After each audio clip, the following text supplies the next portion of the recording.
NTV time, जनता की बात जनता के साथ। गुंडे के ऑफिस में घुसकर वसूली करने का मामला सामने आया। इंदौर में वसूली करने वाले गुंडों का एक सनसनीखेज मामला सामने आया, जहां बदमाशों ने एक प्रॉपर्टी कारोबारी के ऑफिस में घुसकर उसे बंधक बना लिया। पूरी घटना ऑफिस में लगे सीसीटीवी कैमरे में कैद हो गई। आरोपी की ये गिरोह सुपर कॉरिडोर प्राइवेट लिमिटेड के नाम पर काम करता है और लोगों को धमकाकर वसूली करता है। पीड़ित संदीप मिश्रा, जो प्रॉपर्टी व्यवसायी हैं, के साथ कथित लेन देन को लेकर आरोपियों ने उनके ऑफिस में घुसकर जमकर हंगामा किया। बदमाशों ने न सिर्फ उन्हें धमकाया बल्कि कुछ समय के लिए बंधक बनाकर डराने की कोशिश भी की।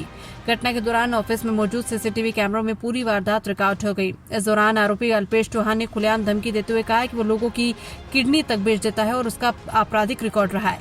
वहीं मुकेश चावड़ा ने अपने राजनीतिक संबंधों का हवाला देकर दबाव बनाने की कोशिश की और खुद को भाजपा के एक ग्रामीण नेता का रिश्तेदार बताया।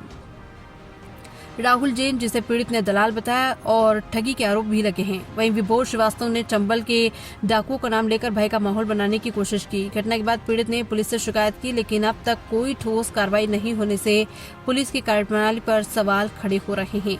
इलाके में इस घटना के बाद से दहशत का माहौल है। हुआ ये है कि मेरा किसी तरह का मुकेश चावड़ा का व्यापार था और व्यापार में कोई ऐसा हिसाब किताब बचा नहीं है। इवन हमारा कोर्ट में केस भी चल रहा है, क्योंकि छोटा मोटा मुझे इनसे लेना निकल रहा है। इसके बाद भी 2 महीने से लगातार धमकियाँ दी जा रही हैं और इनके द्वारा सुबह 6 बजे मेरे घर में गुंडे पहुँचाए जा रहे हैं। राहुल जैन के माध्यम से पप्पू मिश्रा और अपना ईश्वर शर्मा, मुकेश चावड़ा जी, धर्मेंद्र पाटीदार जी, राजेश पंसेरिया जी, अल्पेश चौहान जी, सबके द्वारा तरह तरह से खून आके जान से मारने की धमकियाँ दी जा रही हैं। और उस समय स्थिति और बिगड़ गई जब ये 15 तारीख के दिन 3 बजे के आसपास राहुल जी मेरे ऑफिस आता है और आने के बाद ये नीचे जाकर के सारी टीम को कह देते हैं कि आप ऑफिस में जाइए, संदीप ऑफिस में ही है और आज अपने को काम ख़त्म करना है। इसके बाद कम से कम 20 से 25 लोग ऑफिस में आ जाते हैं और मुझे बंधक जैसा बना करके 3 घंटे बंधक बना के रखा जाता है।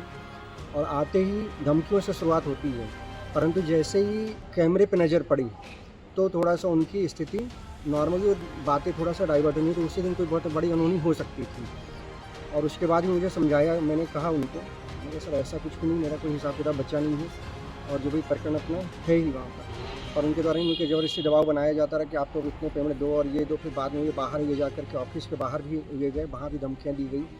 राहुल जैन द्वारा कहा गया कि आज आप पेमेंट नहीं दोगे। हमने विजयनगर थाने में की।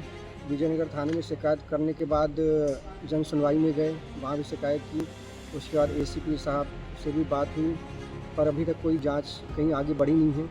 और ये है कि इतना डर का माहौल बना हुआ है कि घर से बाहर भी जाओ तो लगता है कि किसी समय कुछ भी हादसा हो सकता है, तो कोई कार्रवाई नहीं है। गुंडों ने साफ साफ धमकियाँ दी हैं कि आपको जान से मार देंगे। उन्होंने 2-3 हत्याकांड भी किए हैं, उनका हवाला भी दिया कि संतोष दुबे हत्याकांड में संतोष दुबे को हमने जान से मारा 7 दिन में ढूंढ करके, और अभी आपको ढूंढने में टाइम लग गया, पर हर जगह में अपनी किडनी में लगा के रखी है। और मैं आया तो आप गए किडनी निकालिए, तो बहुत तरह तरह की धमकियाँ दी गई। आपका नाम? संदीप मिश्रा।